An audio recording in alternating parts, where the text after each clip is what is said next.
चमकते सूर्य को लोग मेरा पिता कहते हैं। वैसे कौन कन्या अपना मायका छोड़ना चाहती है? मैं भी नहीं चाहती थी। पर एक दिन देवता जैसे राजा पहड़ मेरे पास आए। राजा मुझसे बोले कि उनके बीमार पिता के इलाज के लिए उन्हें मेरा जल चाहिए। अब रोज कपलाश कुंड आकर बीमार बूढ़े पिता के स्नान के लिए मेरा जल ले जाना तो संभव नहीं था ना। अबे ये ना पानी को बन रही है, पानी को बन रही है, होलोग्राम पानी से रुका ना गया। मैं उनके पीछे चल पड़ा।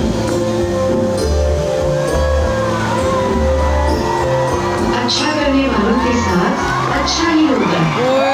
इसी बहाने मुझे यह सुंदर जगह देखने को मिली और रास्ते में चिन्हैनी में मेरी मुलाकात सुध महादेव से भी हो गई। उस समय तक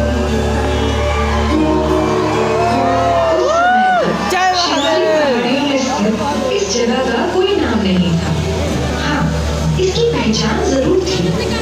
यहाँ की हरी भरी पहाड़ियों पर उगी नरम मुलायम घास और मेरे जल की तासीर से खींचे तमाम चरवाहे दूर दूर से यहाँ की भेड़ चरने आया करते थे।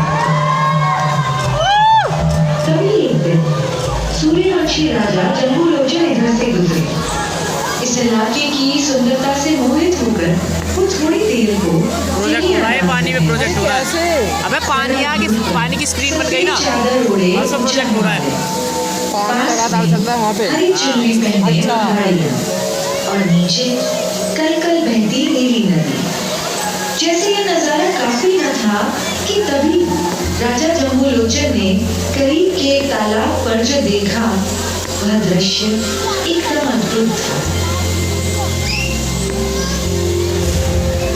राजा जम्बूलोचन को ये नजारा छू गया।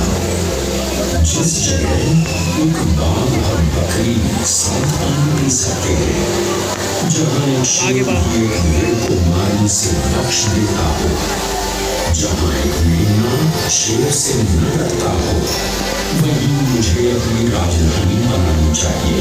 तभी तो इस प्रदेश के हर निवासी को बराबर का इंसाफ, बराबर की इज्जतदारी और बराबर का दर्जा मिल सकेगा। स्टोरी है पूरी इसलिए ना कि जानो तुम बोलो ये इतिहास हमारा ना, इसीलिए ना कि इतिहास बताने के लिए जो कि तुम भाग जाओ, तुम भाग रहे हो।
पोर्टल। अबे तूने कोई देखा था? होता हल्का सा तो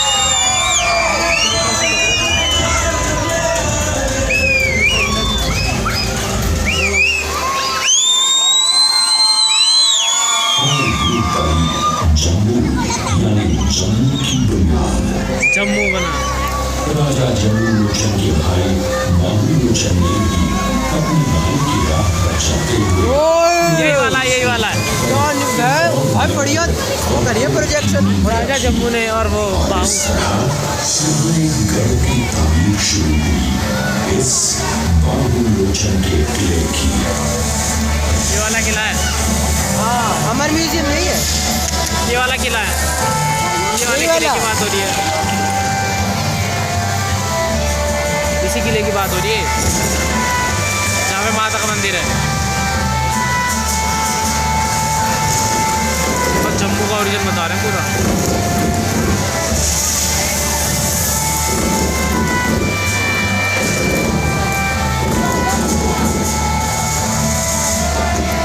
मेरा फ़ोन डेड होने वाला है इसलिए मैं बैटरी बचा रहा था घर पे करूँगा।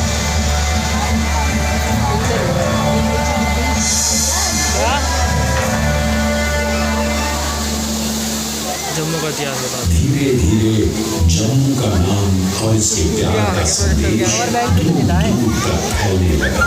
यही वाला ऐसे है। इतिहासकार तो ये भी कहते हैं कि सिंधु सरस्वती सभ्यता के दिनों से ही ये इलाका बसा हुआ था, अच्छा जिसके निशान आज भी मांडा और अखनूर में मौजूद हैं।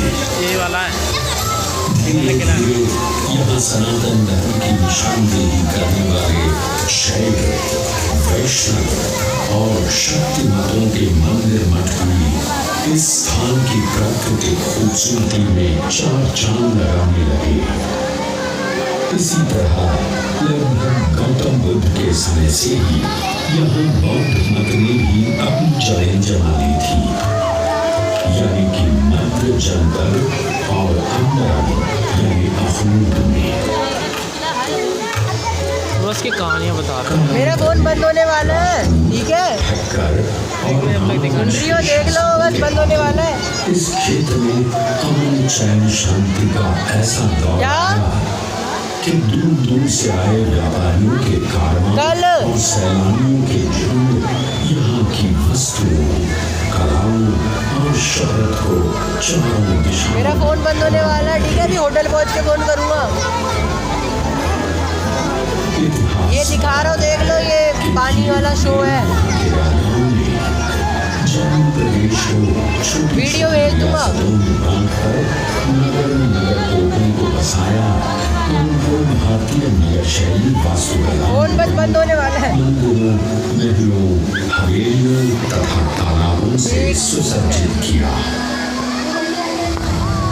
16वीं सदी में राजा काकदेव ने इस इलाके को हो गया बंद हो गया। राजा ध्रुवदेव के हाथों शुरुआत हुई जम्मू जामवाल राजवंश की। बंदे तो अब जम्मू तो वाले जम्मू मंदिरों, मज़ारों, सूफियों, महंतों का पवित्र स्थान बनने लगा। पर सब में बहुत ऊंचा स्थान हमेशा से रहा भाग्यवती माता, ये भाग्यवती माता अंदर जिनकी प्रतिमा को अंदर थी, मतलब मेन जम्मू के लिए यहाँ रखी गई है। अयोध्या से लाकर ये वाला ये भाग्यवती माता है। कालका माता का ही नाम है दूसरा। नाम ले रहा है। पास ही कटरा में त्रिपुर पर बसी जय दुर्गा माता की जय।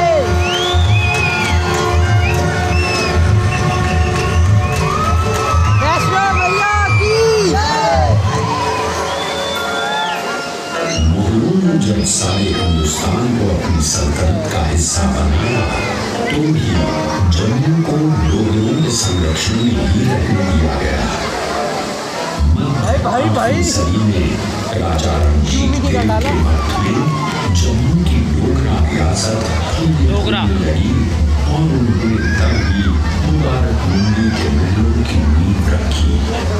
राजा रणजीत देव ने आसपास की 22 रियासतों को जोड़कर एक मजबूत राज्य स्थापित किया और जम्मू शहर दारुल अमन या शांति स्थान कहलाने लगा। और यहाँ शांति दारुल पाने और अमन के साथ काम करने के लिए हर मजहब के लोग आने और बसने लगे। जहाँ मौलानी बेगम जैसे बड़े लोग यहाँ आ बसे, तो वहीं हजारों कारीगर दस्तकार कलाकार भी, जिनके नाम पर जम्मू में आज भी कई मोहल्ले मौजूद हैं। उधर पास के पंजाब में सिखों का वर्चस्व शुरू हो चुका था। धीरे धीरे जम्मू भी पंजाब केसरी महाराजा रणजीत सिंह के राज्य का हिस्सा बन गया। राजा रणजीत देव की चौथी पीढ़ी से जागीरदार किशोर सिंह की बहादुरी और ईमानदारी को देखते हुए रणजीत सिंह ने किशोर सिंह को जम्मू राज्य की बागडोर सौंप दी। किशोर सिंह के बेटे गुलाब सिंह तो पिता से भी और आगे थे। उन्होंने किश्तवाड़ और राजौरी जैसे उत्तर पश्चिमी सीमा पर नए इलाके सिख साम्राज्य में शामिल किए। गुलाब सिंह ने वीर हरि सिंह नलवा के साथ मिलकर सिख साम्राज्य की उत्तर पश्चिमी सीमा पर पठानों की फौज को भी खदेड़ कर भगाया। साथ ही बहादुर गोगरा सिपाहियों ने गुलाब सिंह की सहायता से राज्य की सीमाओं को लद्दाख और तिब्बत तक बढ़ा दिया। सिखों ने की अगुवाई की थी कि राजपूत सिपह सालार जोरावर सिंह ने।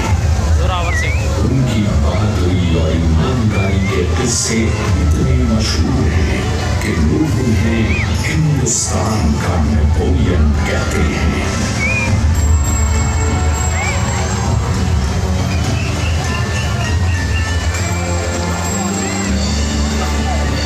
1822 गुलाब सिंह के जम्मू के राजा की गद्दी पर बैठने के बाद इस शहर की किस्मत और चमकने लगी। गुलाब सिंह ने अपने राजा बनने का श्रेय गुरु प्रेमदास की भविष्यवाणी को देते हुए उनकी याद में जम्मू शहर के निकट गांव सिंधी में रघुनाथ मंदिर का निर्माण करवाया। इस मंदिर के भित्ति चित्र जम्मू कला के उत्कृष्ट नमूने माने जाते हैं। महाराजा रणजीत सिंह की मृत्यु के बाद अंग्रेजों ने उनके बेटे दिलीप सिंह को गद्दी से हटा दिया। अब पूरा सूबा पंजाब अंग्रेजों के चंगुल में था, पर ये सूरत लोगों को बर्दाश्त नहीं थी। इसलिए राजा गुलाब सिंह ने अंग्रेजों से अमृतसर में एक संधि की। इस करार के मुताबिक एक नस्ली घोड़ा, 3 सोने के तार से कढ़े कश्मीरी शाल, 12 पश्मीना भेड़ें और 75 लाख रुपए नकद का नजराना ईस्ट इंडिया कंपनी को देकर राजा गुलाब सिंह ने जम्मू कश्मीर और लद्दाख को अपनी खुद मुख्तारी में ले लिया और वो रियासत जम्मू कश्मीर के पहले महाराजा बने। और यही वो महाराजा थे जो उसको अलग करना चाहता था। उनके प्रतिभाशाली बेटे रणजीत सिंह ने, जो एक बहादुर राजा के साथ साथ धार्मिक एवं जागरूक प्रवृत्ति के व्यक्ति थे, जब जम्मू कश्मीर की बागडोर संभाली तो उन्हीं के जमाने में इस किले यानी किलाए बाहू को फिर से नई तरह से बनाया और सजाया गया। अब जम्मू में भी नए महल, नए बाग, नई इमारतें तामीर की जाने लगी। रणजीत सिंह ने धार्मिक स्थलों का पुनर्निर्माण किया और साथ ही पुरमंडल व उत्तर वाहिनी में मंदिर श्रृंखलाओं का भी निर्माण करवाया एवं इनके साथ मां गंगा की बड़ी बहन मानी जाने वाली नदी देवत के तट पर संस्कृत पाठशाला स्थापित की।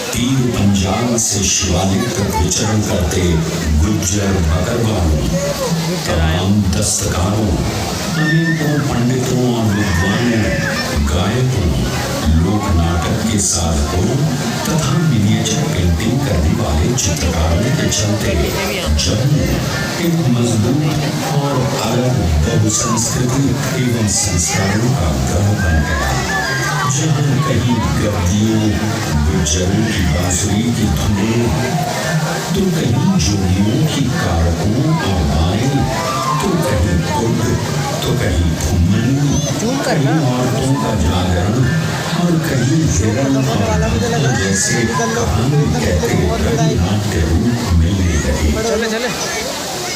मगर कुछ कहानियाँ ऐसी भी हैं जो इतिहास के भी पहले की हैं। इसीलिए आगे की टाइम बता, टाइम। मैं सुनाऊंगी। महाभारत के समय 7 बजे, मेरे 7:30 किनारे पांडवों की सेना ने डेरा डाला, क्योंकि अश्वमेध यज्ञ में छोड़ा उनका घोड़ा इधर ही चला आया। चले फिर